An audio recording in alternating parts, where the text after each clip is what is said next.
Production value, check. Hannah walking in imminently, check. Trying to squash into the frame, check. Yo, what's up guys, and welcome to a brand new video. My name's Nathan and welcome to my channel. Today I'm going to be channeling my opinionated fashion Central St Martin's cortex of my brain to give you an opinion on the brand that went boom in 2019. So the brand in question is CPFM, or Cactus Plant Flea Market, ran by Cynthia Lu, who, may I say, is exceptionally elusive. So CPFM started in 2015, which was a resounding year for music. You had Hotline Bling by the boy Aubrey Graham, you had The Weeknd's The Hills, you had Jack U with Skrillex and Diplo and The Biebs, which in 2015 was a big deal. And then you had Kendrick Lamar's To Pimp a Butterfly, which, even though it's not as good as Mad City, it is a banger. Despite all that and all the feats in the music boppage that year, one Cynthia Lu, I can't even say it, one Cynthia Lu was creating a brand that was about to make a big bang. So as I said, there's not much information about Cynthia Lu. She's very elusive, she's like a ghost. Having that kind of privacy and that sort of lack of information on you in 2020 is a feat in itself, and that's why this episode is brought to you by NordVPN, our sponsor. So before Cynthia Lu's claim to fame, she was interning at Complex and then made the huge jump to working with Pharrell. Given the man had not long since written the absolute cringe-worthy banger that is Happy alongside Despicable Me 2, he was prime real estate. It's free real estate. To get a co-sign from in that year, and to have got something like that, it's pretty commendable to say the least. And then he had a really weird name drop at the CFDA, which was the Council of Fashion Designers Awards. Pharrell got awarded the Fashion Icon Award and then name dropped her in his acceptance speech, and the award was given to him by none other than Mr. West. Following that impressive start, assumedly drunk, Cynthia Lu created CPFM.xyz. She created it on January the 1st, 2015. Which is probably the best way to go into a new year, with a new idea. Not too dissimilar to what the website looks like now. If you've been on it, it's very 90s and Tumblr-esque, kind of Pixo-y if you remember that. And it just had pictures of Pharrell, him getting his hair cut, which I'm very jealous of right now, amongst other things of him backstage on his tours and things like that. Despite only having pictures and GIFs on the website, the first sign of it being a brand was revealed. Not unlike any Facebook brand of the 2010s, the first item of clothing that they went and did was a t-shirt, which is obviously probably the most simple thing to do. Stick a logo or insignia on the chest and you get the ball rolling. Not only did they do that, however, they did it in collaboration with the ever funny and embarrassingly popular Neek Lurk's Antisocial Social Club. So despite the somewhat questionable choice of collaboration, I guess, looking back, it did show that Cynthia's network had a far wider reach than just Pharrell, and was someone with more clout than a 12-year-old with his mum's black card. Boompa. 2016, Cynthia and CPFM did another madness and did what probably everyone wants to do and work with Nigo. And at that time, I don't think it was long since he launched his new brand, Human Made. So what a good way to push yourself forward. It essentially spearheaded him into the world of streetwear, going from Antisocial Social Club, which is more of the joker of the pack, and then going to the demigod himself, Nigo, being the king of streetwear. So this collaboration birthed some of their most memorable designs and pretty much things that they're still using today. They're still using the smiley face and the puff print, which is seen on this t-shirt. The stitching that was used on the headgear, like the caps and the beanies, same plant and flea, still seen today in their mainline and their collaborative collections. And it resulted in graphics and visuals that are now synonymous with Cynthia and the brand, which I guess is something that's quite hard to do so early on. 2016 also saw Kanye coming back, so he was presenting the award at CFDA and now he was wearing the brand. So another amazing co-sign, given that anything that Kanye wears, everyone wants to wear. And in the picture he was alongside Drake and Chance the Rapper, which is two of arguably the most uncool dressing people in the industry. So it's cool that he was wearing something amongst them.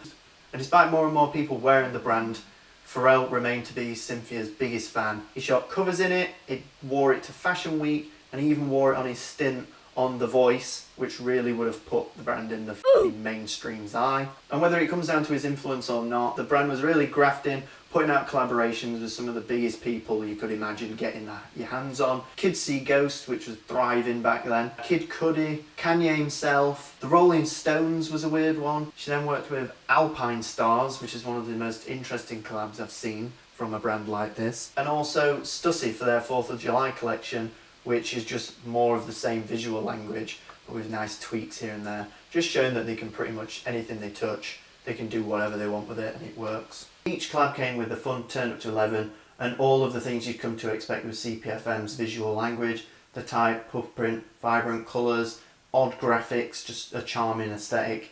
Like brands like Supreme are now this like monolithic corporate beast that are putting out things for edgy teenagers, and I think they've lost their sense of fun. So when you see something like this, it's just really refreshing to see, I guess, some joyful, fun clothing again. That fresh air didn't go undetected for long though, with CPFM's biggest client, and probably anyone of that size's biggest client, coming knocking at the door, which was Nike. So this was around the time that the Vapor Max was fresh and new, and it was their biggest baby yet. They just wanted to push this tech shoe out in every way possible. And despite it never making the waves that I think they intended it to have, CPFM did what they do best and made it their own. So Vapor Max obviously has this full 360 moulded air unit on the bottom, and it's not like anything else that was out on the market. So I think they wanted to push it out to collaborators to see what they could bring to it. So with it, they overlaid the swoosh with this garden wire Play-Doh looking thing. And then they made it all asymmetric, which is not like anything else I really have ever seen until that point. And then they brought the smiley face back and the Just Do It written on the back. And it was just an all-round amazing shoe with the big chunky laces that hadn't been seen before on that model. And the family and friends version literally had a light-up air unit, which everyone wanted but no one really had. This collab saw CPFM at their most refined and considered, getting everything that makes them who they are and slapping onto such an odd, small canvas seemed like a challenge in itself. But it still remains one of the best Vapor Max collabs in my opinion, and to many others. Following this and the success of the Vapor Max, the good stuff just kept coming, and they signed on CPFM and Cynthia for another few shoes. This time, however, the releases came in the form of Nike ID's relaunched system, Nike by You. Given how much the sneaker scene's changed in recent years, Nike ID was falling back in terms of the excitement department, and the endless possibilities on your favourite model were no longer as exciting as an off-white Jordan or a Sacai waffle. The current sneaker scene seems to be more about being a sheep than being a shepherd, and something that's uniquely yours isn't as interesting on Instagram as something that not many people can afford or have. So in what seems like an attempt to bring the system a new lease of life, I think the idea was to get designers on board to give you more refined,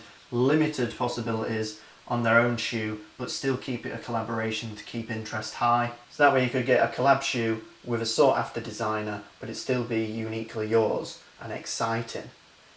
But the excitement fell short when the first designer that got announced was Heron Preston, whose idea it was to bring you the shoe that no one ever asked for. The Air Max 95 720 hybrid.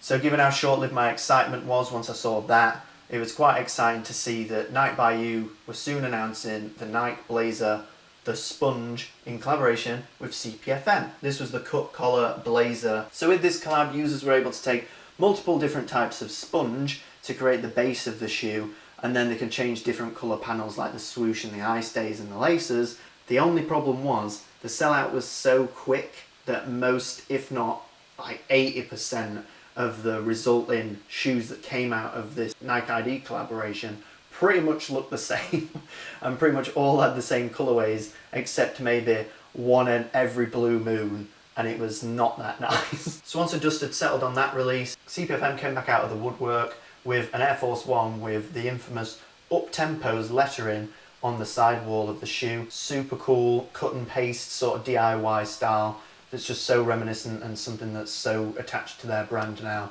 And it was awesome, but again, it ended up resulting in pretty much all white Air Forces so that you could secure the shoe in the fastest time at the cost of the aesthetic of the shoe. Again, something really interesting and distinctively theirs, and just something impressive to have been done through an Nike ID system. Now in 2020, the brand's not really slowed down. pumping out more and more apparel with different brands. So with the Nike apparel drop and more collabs coming out with bigger people within the community, the influence was getting bigger and bigger, and more celebrities were wearing the brand and really pushing it out there on social media and things like that. And whilst more people are wearing it, stockists, quantities and any sign of Cynthia Lu are pretty scarce and quite low. If the legacy they've created thus far, is anything to go off, CPFM is quickly becoming a mainstay in streetwear and in people's minds, rent-free.